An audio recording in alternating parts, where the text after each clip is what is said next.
कभी कभी किसी जगह तक पहुंचने के लिए सिर्फ दूरी तय नहीं करनी पड़ती, अपने धैर्य, हिम्मत और जुनून की भी परीक्षा देनी पड़ती है। इस खूबसूरत नज़ारे तक पहुंचने के लिए हमने लगभग 700 किलोमीटर का सफ़र तय किया, घंटों पहाड़ों में चले, तब जाकर हम भारत के सबसे खूबसूरत फूलों के स्वर्ग वैली ऑफ फ्लावर्स में पहुंचे। लेकिन कहानी यहाँ से शुरू नहीं होती। यह कहानी शुरू होती है जयपुर से। रात के 10 बज रहे थे। जयपुर धीरे धीरे नींदों में खो रहा था। तब हमारी जर्नी शुरू हुई। गाड़ी में हमने बैग रखे, कैमरा ऑन किया, निकल पड़े उस जगह की ओर जिसे लोग धरती का स्वर्ग कहते हैं।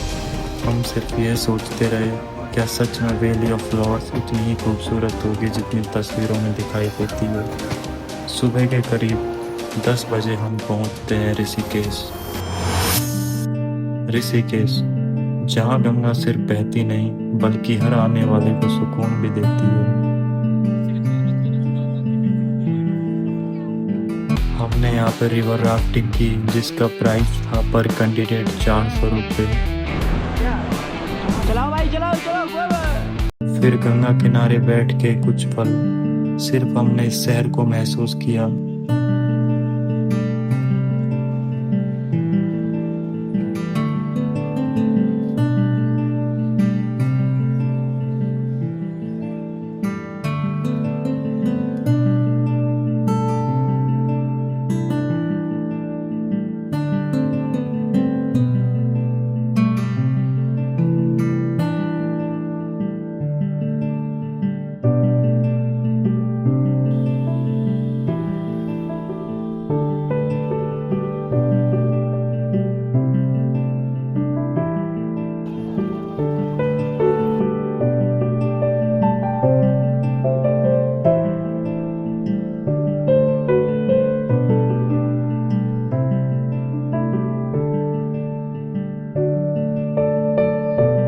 पूरा दिन घूमने के बाद हमने रात्रि के समय होटल में अपना रूम लिया, जिसका प्राइस था 1500 रुपये।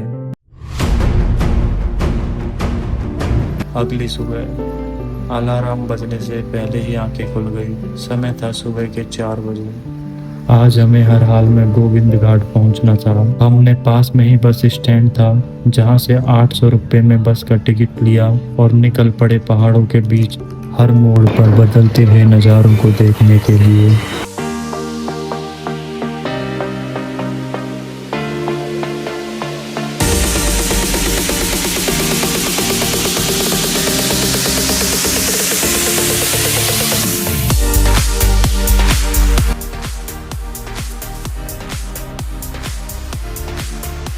दोपहर के करीब 3 बजे हम गोविंद घाट पहुंच गए। लेकिन हमारी कहानी में पहला बड़ा मोड़ तब आया। पता चला कि ऊपर जाने की एंट्री दोपहर 2 बजे तक ही मिलती है।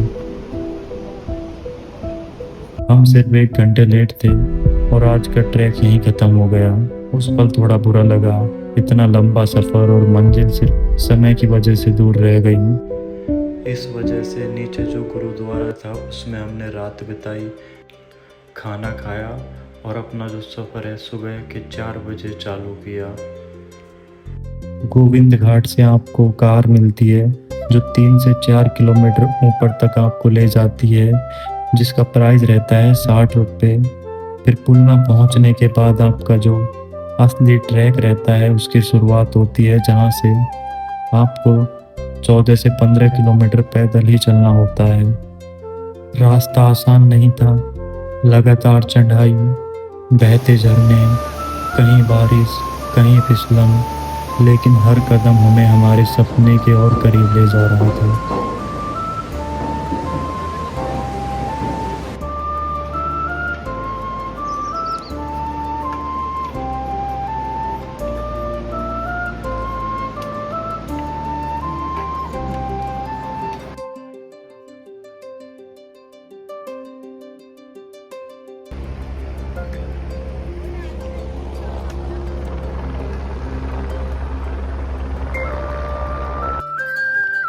3 से 4 घंटे लगातार चलने के बाद हम घांगरिया पहुंचे, जहां हमने गुरुद्वारे में खाना खाया, थोड़ा आराम किया और फिर निकल पड़े उस जगह की ओर जिसके लिए हम यहाँ तक आए थे, वैली ऑफ फ्लावर्स।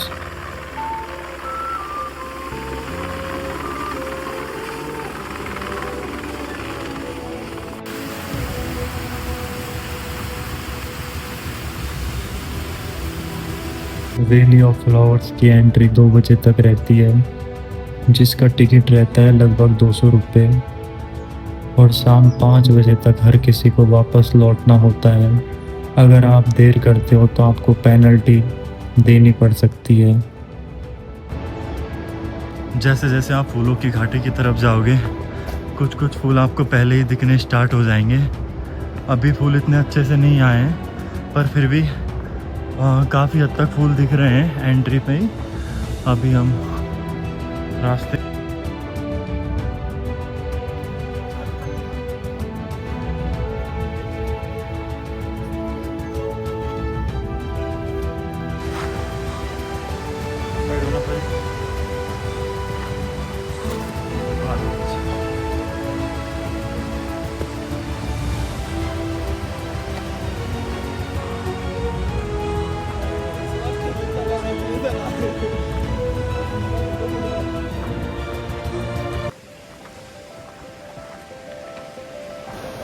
और फिर वो पल आया जिसका इंतज़ार पिछले 2 दिनों से था।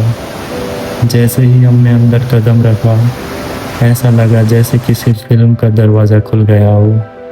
चारों तरफ रंग बिरंगे फूल, पहाड़ों से गिरते झरने, बादलों में छिपी चोटियाँ, और ऐसी शांति जिसे शब्दों में बयां करना मुश्किल है।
वैली ऑफ फ्लावर्स में आने के लिए जितनी मेहनत की थी, वो सारी मेहनत भरपाई हो गई उसकी।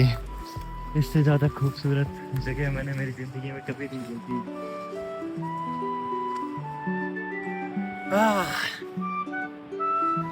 यहाँ पे 50 से 60% फूल खिल चुके थे।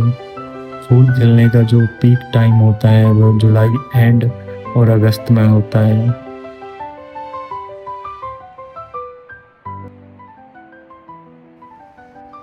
हम वैली ऑफ फ्लावर्स में अपना काफ़ी टाइम बिताने के बाद वहाँ से 3 बजे निकल लेते हैं ताकि हम टाइम से ही नीचे पहुँच जाएं।